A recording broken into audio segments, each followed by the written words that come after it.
Bismillahirrahmanirrahim. Assalamualaikum warahmatullahi wabarakatuh. Alhamdulillahi rabbil alamin.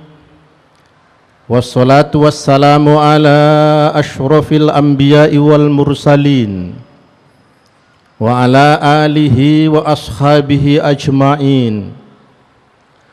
Qala Allah Ta'ala fil Qur'anil Karim, ya ayyuhalladzina amanu kutiba alaikumus syiyam kama kutiba alal ladzina min qablikum la'allakum tattaqun. Shadaqallahul azim. Yang saya hormati karyawan dan karyawati Jakarta Islamic Center, termasuk di dalamnya imam dan muadzin. Yang saya hormati bapak-bapak, ibu-ibu dan saudara-saudara jamaah sholat isya dan sholat tarawih pada awal Ramadan ini. Mari kita panjatkan puji dan syukur kehadirat Allah Subhanahu wa Ta'ala.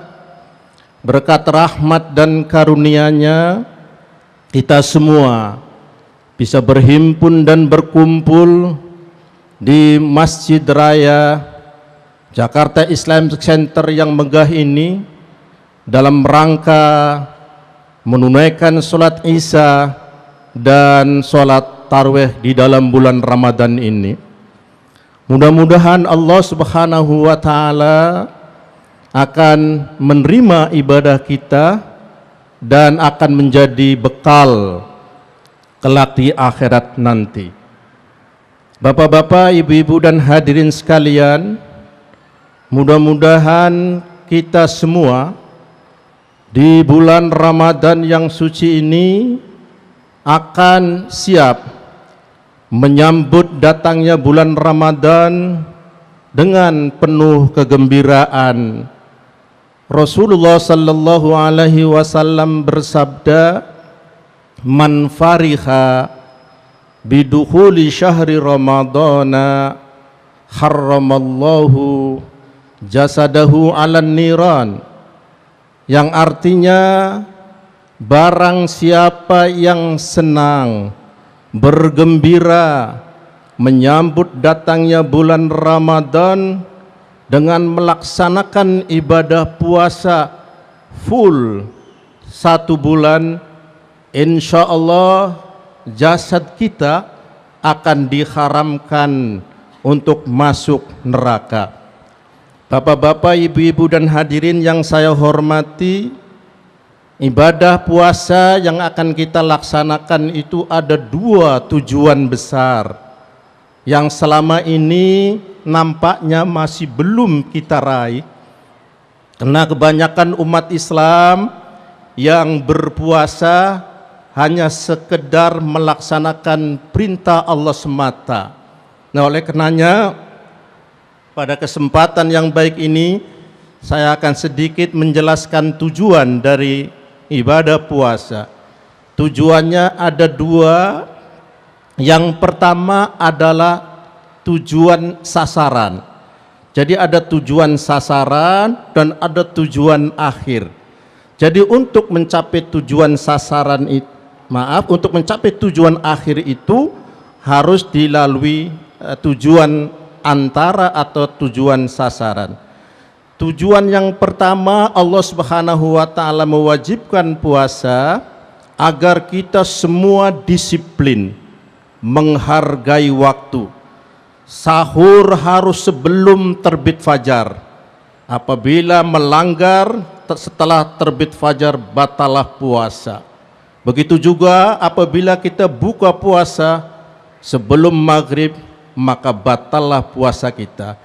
Ini menunjukkan kita semua dituntut agar menghargai waktu dan disiplin.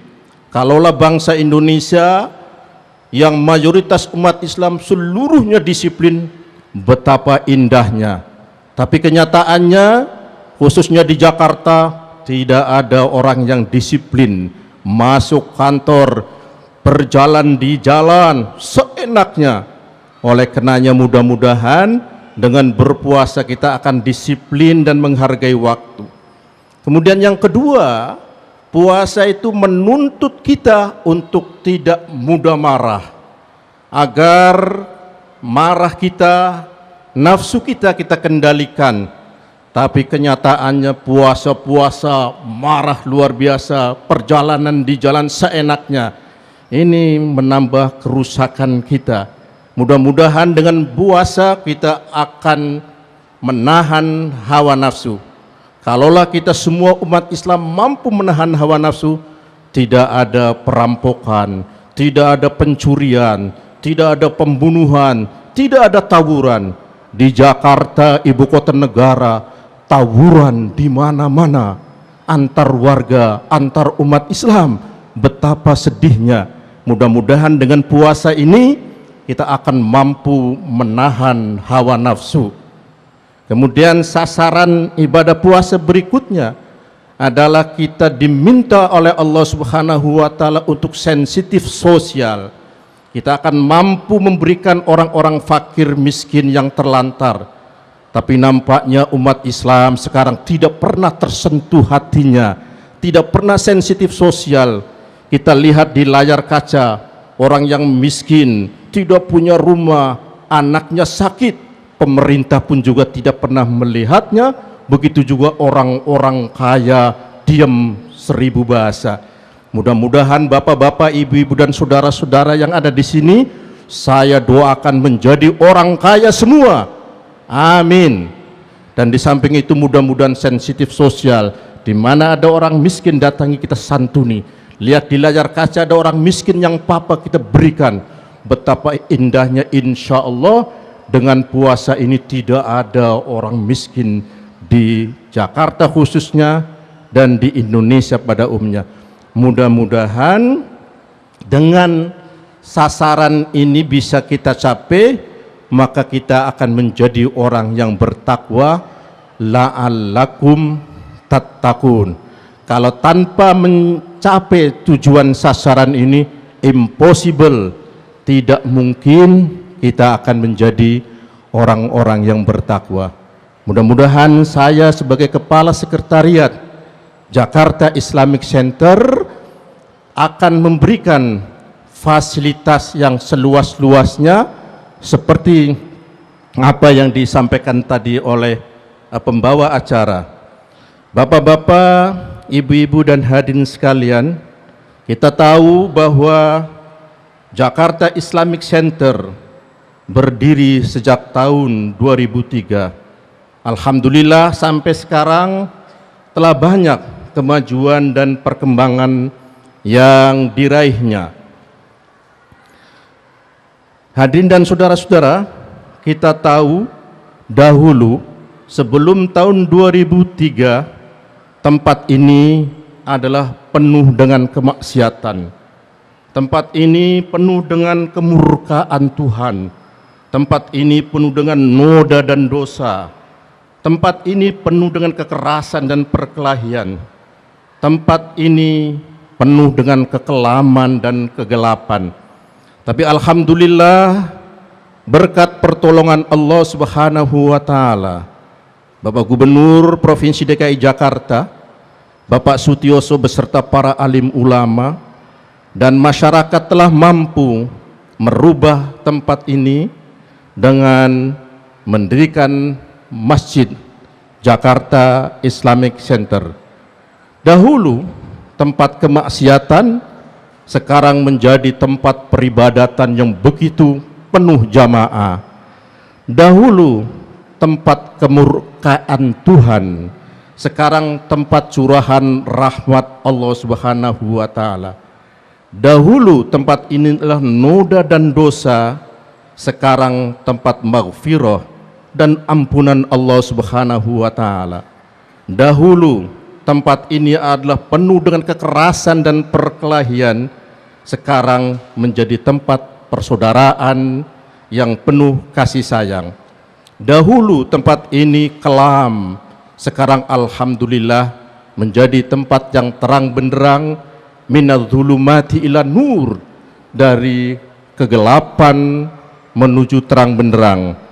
Hadirin dan saudara-saudara, oleh karena itu Masjid Raya Jakarta Islamic Center yang dapat menampung jamaah kurang lebih 20.680 orang dan berada di areal tanah seluas 10,6 hektar, mempunyai peran yang sangat strategis untuk mewujudkan masyarakat yang agamis, beriman, berilmu pengetahuan yang luas, bertakwa dan berperadaban. Inilah cita-cita yang diemban oleh Jakarta Islamic Center. Oleh karena itulah, untuk mewujudkan cita-cita tersebut, Jakarta Islamic Center memiliki seperangkat organisasi, antara lain bidang takmir masjid. Takmir masjid inilah yang menyelenggarakan berbagai kegiatan yang begitu banyak seperti yang dibacakan oleh pembawa acara. Kemudian ada bidang sosial budaya, bidang informasi dan komunikasi, bidang pendidikan dan latihan, bidang pengembangan bisnis, dan yang terakhir adalah bidang pendukung, yaitu sekretariat yang saya pimpin. Selain daripada itu, Jakarta Islamic Center sedang membangun gedung sosial budaya atau gedung diklat yang begitu megah, insya Allah, yang berada di sebelah kanan masjid ini. Kemudian juga sedang dibangun gedung bisnis yang di sebelah sana, yang terdiri dari hotel yang begitu megah nantinya. Kemudian ada convention hall untuk pertemuan-pertemuan dunia internasional. Kemudian juga ada perkantoran. Insya Allah akan rampung tahun 2012 yang akan diresmikan oleh Bapak Gubernur Fauzi Bowo. Hadirin dan saudara-saudara, Jakarta Islamic Center dalam menghadapi bulan suci Ramadan lewat bidang takmir melakukan berbagai kegiatan, yang antara lain yang paling besar adalah nuzulul Quran dengan menghadirkan 10.000 orang, masing-masing orang akan membaca 1 juz, sehingga satu waktu akan dihatamkan Al-Quran 333, sehingga rekor terbesar di dunia dalam waktu 1 jam atau 2 jam mampu menghatamkan 333 khataman. Mudah-mudahan ini merupakan rekor muri terbanyak membaca Al-Quran dalam satu saat. Begitu juga ada kegiatan yang istimewa, yaitu takjil, buka puasa bersama. Bagi kawan-kawan, bagi saudara-saudara yang agnia, mari kita bersama-sama takjil dengan membawa makanan atau dengan memberikan uang. Insya Allah takjil akan berlangsung selama 1 bulan penuh. Hadirin dan saudara-saudara, semua kegiatan yang dilakukan oleh bidang takmir adalah untuk memberikan pelayanan kepada masyarakat, khususnya masyarakat Jakarta Utara, masyarakat DKI pada umumnya, dan mudah-mudahan kita semua melaksanakan ibadah puasa ini akan betul-betul menjadi orang yang bertakwa yang paripurna, meraih sasaran antara dan meraih sasaran yang terakhir, menjadi orang-orang yang bertakwa. Insya Allah bangsa Indonesia akan menjadi besar, bersaing dengan Amerika, bersaing dengan Cina, bersaing dengan Jepang. Tapi kalau ibadah puasa hanya rutinitas, puasa bukanya juga dengan balas dendam, semua dimakan, makna puasa tidak ada artinya apa-apa. Mudah-mudahan kita menjadi orang yang disiplin, menjadi orang yang menghargai waktu, menjadi orang yang sensitif sosial, dan yang paling penting kita menjaga hawa nafsu, sebab nafsu adalah biang kerok daripada kerusakan yang ada di muka bumi ini.